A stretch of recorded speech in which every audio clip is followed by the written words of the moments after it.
Welcome to another program in our series, Free Thinking Forum. It's my privilege to have with me today the author of this book, Detained and Deported, Stories of Immigrant Families Under Fire. Margaret, welcome. Thanks for having me. Margaret Bill, Regan? so Regan? Margaret Regan. Right. And you've you produced another book before that was very, very popular among our denomination. Right, yeah. That was called The Death of Jocelyn, Immigrants in the Arizona Borderlands, Stories of, now I'm blanking, Stories of Immigrants in the Arizona Borderlands. And that was a heart-wrenching book, as I recall. A woman trying to come from Mexico, dying in the desert. Yeah, well, it was about the one young girl of the title who was only 14 years old when she died in the desert. Yeah. She was a young girl trying to get to her mother in Los Angeles, but now you've done more research. Yeah, well, that book was about the migrant journey and the migrant deaths, and people around the country are not so familiar with the fact that we've had nearly 3,000 migrant deaths in southern Arizona in the last 15 years. But that's what that book examined, and those deaths do continue. But my new book is, in a way, I've conceived of it as a sequel. What happens to the immigrants who successfully arrive in the United States and they establish lives here, they're working, they're living here, many of them have US citizen children, and the moment comes, suddenly they're stopped for some reason, a tail light out on their car, something goes wrong, and they get caught and their undocumented status uncovered. What happens to them when they're taken away from their families, placed in the detention centers, or maybe even deported? Now, what's a detention center? Well, they're distinct from prisons in a legal sense. A person who is here and undocumented and wants to fight their case, wants to fight their order of removal, as a formal deportation order is called, is placed in one of these centers, they call them centers, to ensure that they'll be available for their hearing. Then they're not just going to disappear.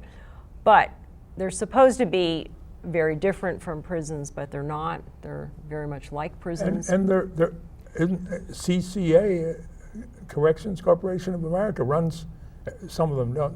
Oh, Corrections Corporation of America, which is a for-profit prison company. That's the biggest for-profit prison corporation in America. They own a great big one in Arizona and 3 smaller ones. They own many around the country, and their closest rival is the GEO group.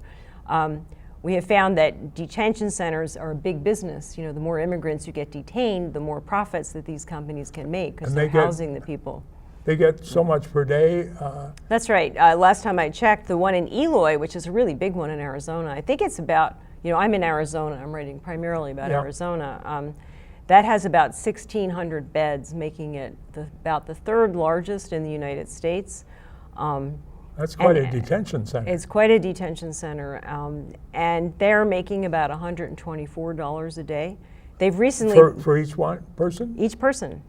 That's their revenue. That's their revenue, and they've done quite well in their detention business in recent years. They recently got the contract to run the new one in Texas, the Dilley one that's housing women and children. And I understand they're raising the rates there up to $300 a day because they feel with children being incarcerated, they need more services and thus more money.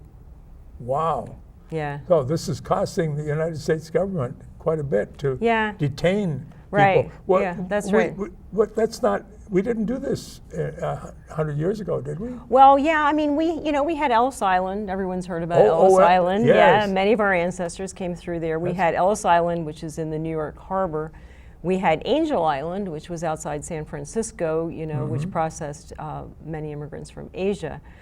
But, Ellis Island was shut down in the early 50s after something like a 60-year run. And it was a detention center. I always say, we like to think of Ellis Island in this kind of warm glow of nostalgia, the ancestors with their suitcases getting off the boat. But, it was a detention and a deportation center. But long about the early 50s, the old immigration Migration Service, which has now been replaced by the Department of Homeland Security, shut it down. They decided that was not the way to go. You could have other means of keeping track of people awaiting immigration We've hearings. got electronic ankle bracelets Yeah, now. now we do, yeah. But, and that's what a lot of the advocates say, why can't we take these people out of prison, a lot of them mothers and fathers, put them on ankle bracelets for $7 to $12 a day as opposed to $124. Everybody's happier, the kids are being cared for. But that's not what we do. That's not what we do. Well, maybe we should tell detain members them. of Congress about this. And Well, you know, Congress has mandated that we have available in the United States at every moment, every day, 35,000 beds for immigrants. Really? So therefore, we have the beds. We're required to have them. ICE is required to, you know, have them available either in their own facilities, which are few in number, or in the for-profit private prisons, private detention centers. They have to be there. And so when you have those beds, then you need to fill them. Maybe Congress should change the law. Maybe. But They actually have increased the numbers of beds over the last couple of times they looked at it. They actually raised the number of beds required to have. Now, you've been writing about this immigration, the challenges of immigration for 15 years. Yeah, that's right. How did you first come across these stories? Well, I live in Tucson, as I mentioned, and I'm a journalist, longtime journalist in Tucson. And in the summer of 2000, we first noticed large numbers of migrants dying in our deserts. That had not really happened before. But suddenly we were hearing every day in the daily news, you know, a couple of migrant bodies found. So this is a pretty significant change in any place, right? If suddenly you have people dying outside your cities. Yeah. So I decided to investigate that story. And I went down to Douglas, Arizona, which is in the way southeast corner. It's a border town adjoining Agua Prieta, Mexico. And that summer, that was what I called the immigrant highway. People were coming over in really large numbers. And all this, and you know, and coming into Arizona, and so beginning to die in large numbers, because Arizona is not a place that you want to be hiking in the wilderness for any length of time. It gets very hot and dry. It's very, very hot, and you know, I know in other parts of the country it doesn't sound that cold, but in the winter we also get cold. We also have a lot of migrant deaths in the winter. Arizona has what they call sky islands. We have these very tall mountains, 9,000 feet, desert, mountain, desert, mountain. So some of the migrants go up into the mountains, which is a very rigorous hike, because they're less likely to encounter border patrol up there. And those mountains are very cold in the winter, you know, well below freezing. So we do have deaths in the winter from exposure. This young girl, Jocelyn, that we were talking about, she died in the mountains in January, a very cold, you know, and it was snowing up there when she died. So we have that, you know, we have the treacherous summer heat and dry desert, and then the cold mountains in the winter. Now, in your book, you tell stories about the lives of immigrants putting a human face on a very contentious issue. Why do you take this approach? Well, I think as a journalist, you know, our job is to not just talk about the facts and figures, not just talk to government officials. You know, there's a way you can do a more shallow journalism that presents a kind of a more superficial and official view of the world. But I have always thought that in journalism, you have to go to the person, the least empowered person in the debate. I mean, all this stuff is going on around immigration and some pretty harsh speech all the time in the halls of government about immigrants. But what if we meet one of these immigrants and we learn what is the impact of this policy on one mother's life? What happens to a mother who's separated from her 3 children? One of the stories in my book, a young woman named Yolanda, she's in detention and the 3 kids are out, 2 of them being cared for by their abusive father, and the other one being cared for. Abusive father? Yeah, well, that's one of the unfortunate things I came across, is that a lot of these women are also victims of domestic violence. These are people without very much power in life. They're living here, working very hard for us, doing a lot of jobs for us that we really need and value, and they're living in fear all the time, and they're very vulnerable to these relationships that, you know, they can't call the police. They don't want to call the police if somebody's beating them up. So unfortunately, I found out a lot of women are in this boat. So anyway, that's what happened to this woman. She's just one person. Her name was Yolanda. I went to meet her. I heard her life story. So I think it's easier to reach an audience if you can tell the story of a real person who's affected. Mm-hmm. And many of these are parents of children that are born in the U.S., so they are citizens, right? Yeah, that's right. I mean, we've had kind of another great migration, you know, mirroring what happened during the years of Ellis Island when so many of our ancestors came. There are a lot of people who have come up here since the 1990s, you know, pushed out of their countries by NAFTA and CAFTA and another whole complicated issue, but coming here for economic reasons, and the U.S. economy welcomed them. And you know, undocumented workers pick about half of our food. They care for our old people, they care for our children, they put roofs on our houses, they create our gardens. So they're here, you know, they're working here. And they've lived here for a long time now, many of them. And of course, they've grown up. Yolanda was brought as a young girl. They've grown up, they have children. And you know, it's a wonderful part of the United States that any child born in this country has all the rights of U.S. citizenship. They are all citizens. So now we have this situation where we have a lot of children, American citizens, American as you and me, and their parents are being taken away from them and maybe sent back to another country. When they're small children? When they're small children, when they're babies, Wow. when they're small children. Some of them landing in foster care when they had been living with a loving parent. It's pretty tragic. Well, without the parents' permission, or are they forced to sign something? No, one of the cases I looked at in my book, a woman that I called Elena, she was deported, leaving behind a 2-year-old and a 15-year-old. 15-year-old, okay, he was okay. He's a U.S. citizen. He was living in a group home. He elected to stay in the United States. The 2-year-old, you know, she went into foster care, and we have very strict federal rules about foster care and adoption of children that young, because we don't want a little child languishing in foster care their whole life. So this woman was deported. She was down in Nogales, Mexico, the border town closest to me in Tucson. And the state of Arizona moved to sever her parental rights on the grounds that she was a bad parent because she wasn't around to take care of the little girl.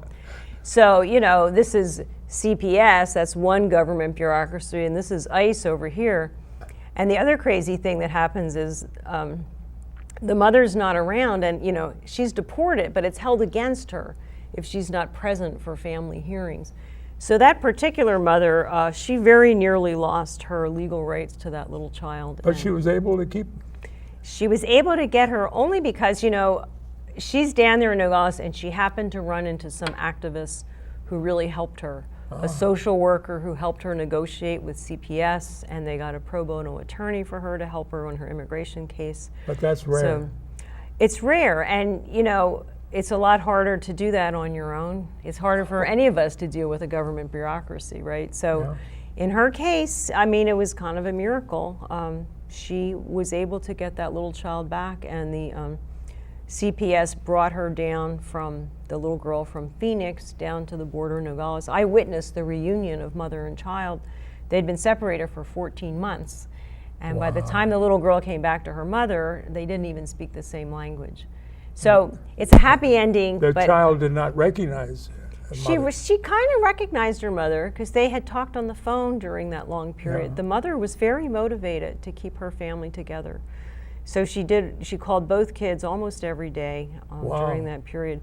That's so the little real girl, devotion. oh yeah, I mean, it was her child, her very young child. So, but there were terrible disruptions, you know, later, you know, there were behavioral problems. The little girl had become very attached to her foster mother. And one time the foster mother came down to visit her in Mexico, and the little girl went to pieces, screaming and crying and wanting to be with that mother. And so, you know, you can't just take 14 months out of the life of a small child and expect their relationship with their parent to be repaired easily. So, so it's a happy and sad story, you know. Those stories need to be told. The lawmakers need to know what is really going on from this crazy kind of situation where we're putting up this huge fence, Yeah. a wall, to try to keep them out, and yet they're coming in and Yeah. dying many times. Yeah, and dying. Yeah. But if they manage to get through, some apparently for many years can live here in the U.S. without being detected. Oh, yeah. I mean, estimates are there are 11 or 12 million undocumented people living in the United States. Wow. Yeah. So, But one thing that's really of interest is that a deported person, I have a young father in my book who was arrested in Phoenix, 25 years old, with a new baby at home and a little child and a wife. And I met him down on the other side of the border. You can be pretty sure that that guy was going to try to make another desert hike because his family was in Phoenix. He had to get home. He felt very strongly that he had to get home. I've met a lot of parents like that down there. And yet it's harder and harder to get through the border because our, the walls and the Border Patrol agents and the sensors and the cameras, it's very difficult to get through now. So a lot of parents, I met several down there who had tried a couple of times to get back over and couldn't, and they're in despair down there. Their kids are up in Seattle or someplace. but how do we get in this situation?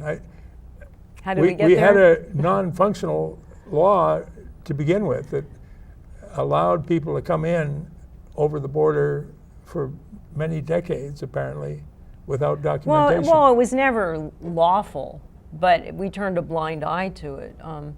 Particularly in the Southwest where their labor was sorely needed. I've had a rancher say to me, well, in the old days, you needed to have a son and you needed to have a Mexican. They were workers coming over to work in the ranches of Arizona.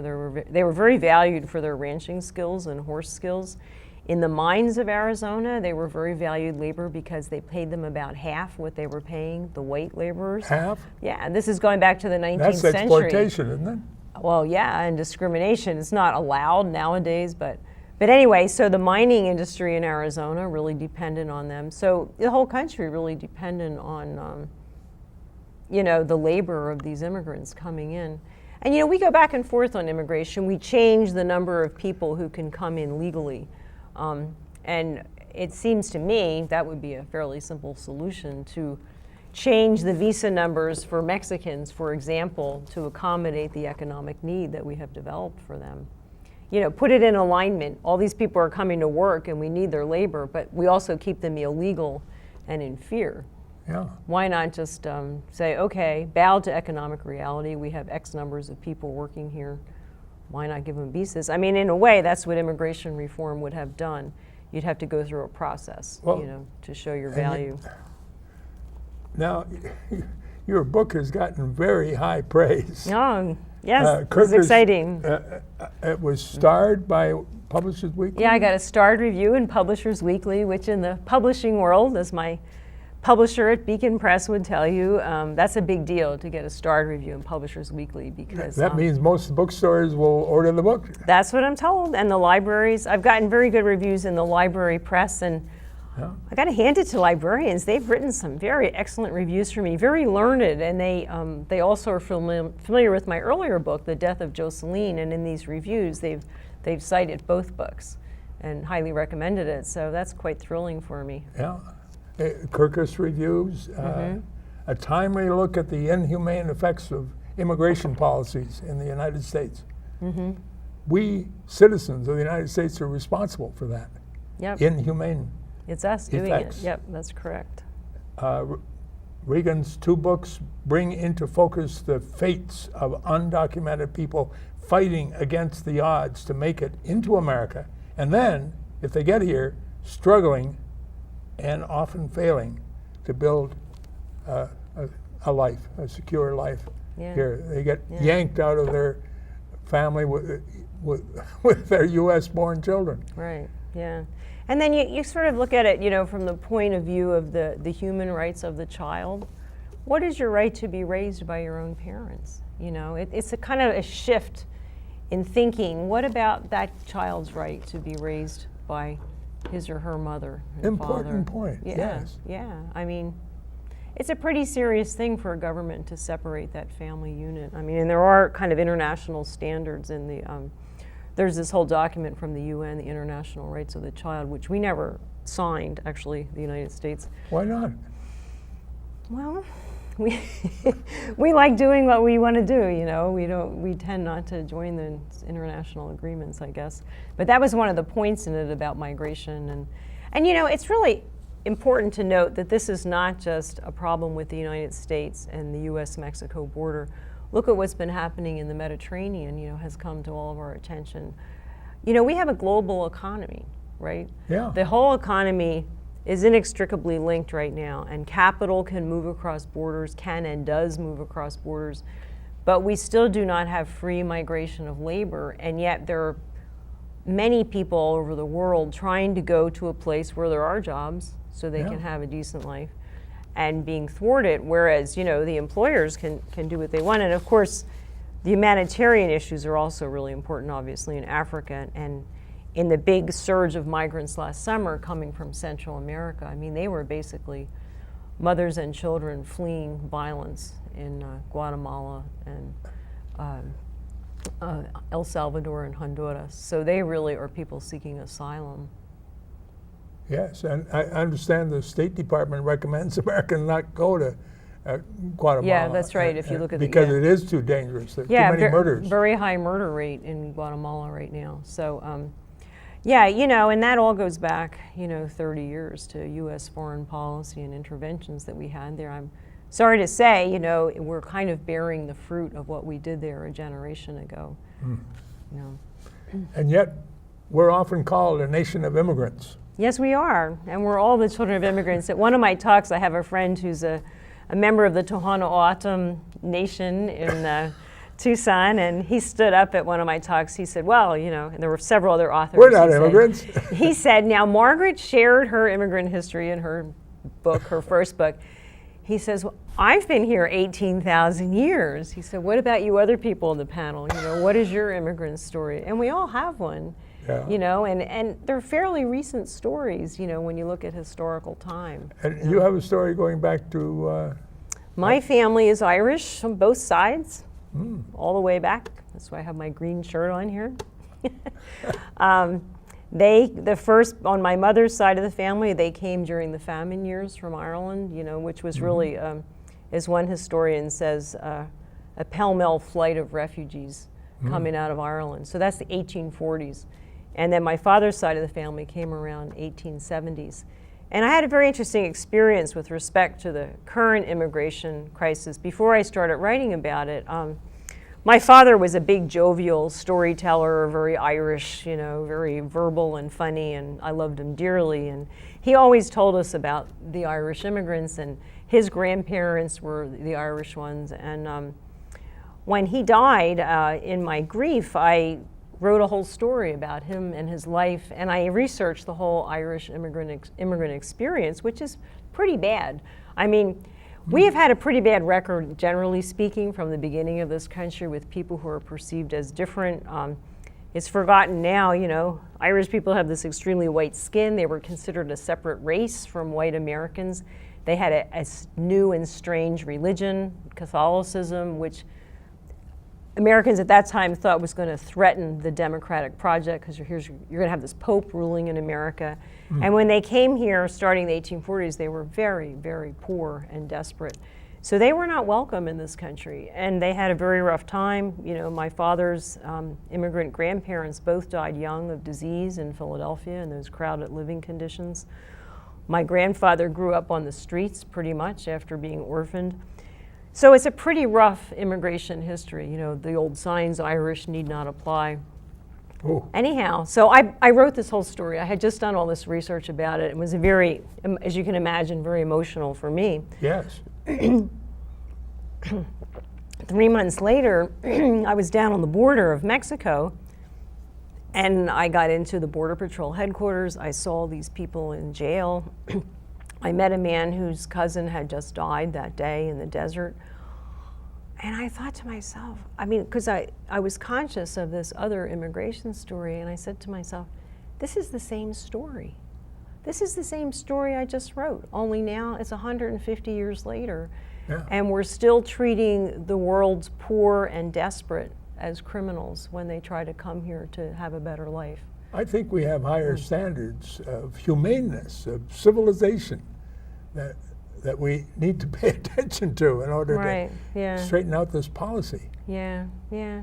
It seems to be woven into the fabric of America, because now all of us celebrate our ethnicity, right? We have all kinds of festivals. Well, yeah, you know, we're very a festival of proud nations Yeah, here. yeah. I have, you know, being from Philadelphia, I'm very interested in immigration history there. There's this great quote from Benjamin Franklin. You know, this is going back to the very earliest days. You know, he's from Philadelphia. We're always proud of him. There's this wonderful quote of him criticizing the German immigrants to Philadelphia in the 18th century. There's still a part of Philadelphia called Germantown. And he said, oh, those Germans, they're so clannish, they stick to themselves, they're speaking their own language, they're hanging on to their own culture, they're not good Americans. And that's kind of the template for it. And yet, every new fresh immigrant group starts out that way. Yes, people cling to their families and their culture and their traditions. Within a couple of generations, it's just sort of a happy memory. Oh, I'm Irish, oh, I'm German. And people become fully integrated. They move up from the working classes into the middle classes. But it's like we've never learned that lesson. You know, each new wave of immigrants, now we really dislike the brown-skinned peoples coming up from Latin America. And, you know, last summer when the wave of the mothers and children were coming, we started hearing all these old 19th century tropes. These children are bringing diseases. You know, we have to be careful. They're dangerous. They're going to harm us. Children, you know. These were very old and you would hope repudiated ideas in American history. Time to repudiate those. That's a good slogan. Time to repudiate, yeah. To these inhumane practices that have infected American spirit, I think. Yeah. Yeah. Maybe from the beginning. Yeah, from the beginning, I think. I remember reading of Massachusetts Bay Colony kicking out people who were Baptists, Quakers. Yeah. They don't belong here. That's right, yeah, the purity of religion, yeah, so. And you have a great story that you're telling very well. Oh, thank you. And these stories of immigrant families under fire are really important for us to read and to write to our members of Congress about. The president, too, probably. Mm-hmm. Yeah, well, I hope so. And his cabinet, the head of Homeland Security and ICE. Yeah. Well, it would be great. Can I buy a truckload of these, take them up to Congress? Oh, I think that'd be a swell idea, Bill. Okay, well. I know some authors have done that. They'll like invest in, you know, buying books and distributing one to every member of Congress. But unfortunately, we're so polarized that I kind of feel, I mean, it'd be great if everybody could read books like this that just try to show the human dimension of the debate. Yeah. But, you know, we're a very polarized country right now, and people who watch your show are not watching some other show with the opposite point of view, and vice versa, you know. So, but if you want to buy all those books and ship them to Congress, I'd be saying, God bless you. I wish I could. Do you have another book in mind? Well, it was pretty hard to write this one, I have to say. Because it was a mixture of journalism and very grueling personal interviews. I do have something vaguely in mind, perhaps about the new sanctuary movement, in which immigrants are seeking refuge in churches. It's not really a legal thing, but it's an old tradition that you're safe in a house of worship from deportation. Yeah. Well, thank you, Margaret. Oh, well, thank you so much. A great understanding of how these immigrant families under fire are trying to survive. Yeah, well, I appreciate that. Thanks very much. Detained and Deported, a very important book. Thanks, Bill.